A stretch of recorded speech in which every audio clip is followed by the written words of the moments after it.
என் பேர் அமலா.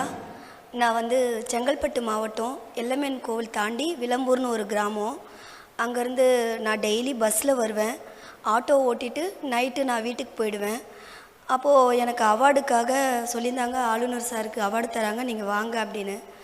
நான் வந்தேன். நான் ஃபஸ்ட்டு மைக்கை பிடிச்சி பேசுனதே அங்கே தான்.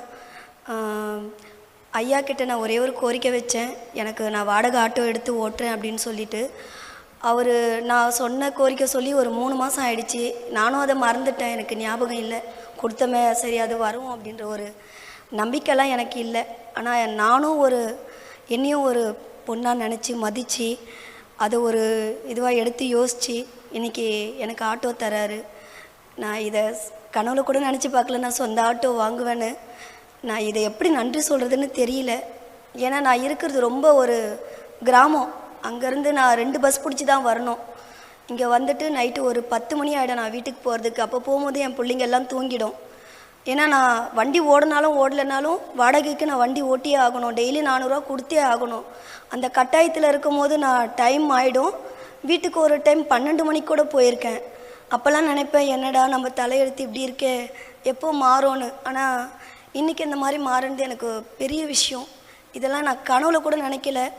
தயவு செஞ்சு எல்லாருமே முயற்சி பண்ணுங்கள். கடவுள் யாராவது ஐயா மாதிரி ஒரு இதுவால் எப்படின்னா எப்படி வேணாலும் நடக்கும். ஐயா மனசு வைக்குவோ தான் இன்றைக்கி எனக்கு ஆட்டோ கிடச்சிது. கடவுள் நம்மளுக்கு நேரடியாக வந்து செஞ்சிட மாட்டாங்க, யார் மூலம்னா நம்மளுக்கு செய்வாங்க. எனக்கு ஆளுநர் ஐயா மூலமாக நடந்திருக்கு. இது எனக்கு பெரிய பாக்கியம். நம்ம பொண்ணாக பிறந்துட்டோமே, நம்மளால் ஒன்றும் பண்ண முடியாதுன்னு மட்டும் நினைக்கக்கூடாது. நம்மளால் எல்லாமே பண்ண முடியும். என்ன கொஞ்சம் நாள் ஆகும், வெயிட் பண்ணால் கண்டிப்பாக எல்லாமே நடக்கும். இந்த தருணத்தில் நான் ஆளுநர் ஐயாவுக்கு ரொம்ப ரொம்ப நன்றி கடன் பட்டிருக்கேன். இந்த கடனை எத்தனை ஜென்மத்தில் நான் தீர்க்க போகிறேன்னு தெரியல. இதால் என் பிள்ளைங்க 2 பேரும் நல்லா படிக்க வைப்பேன். யார் கையும் எதிர்பார்க்க வேண்டிய வேலை இருக்காது.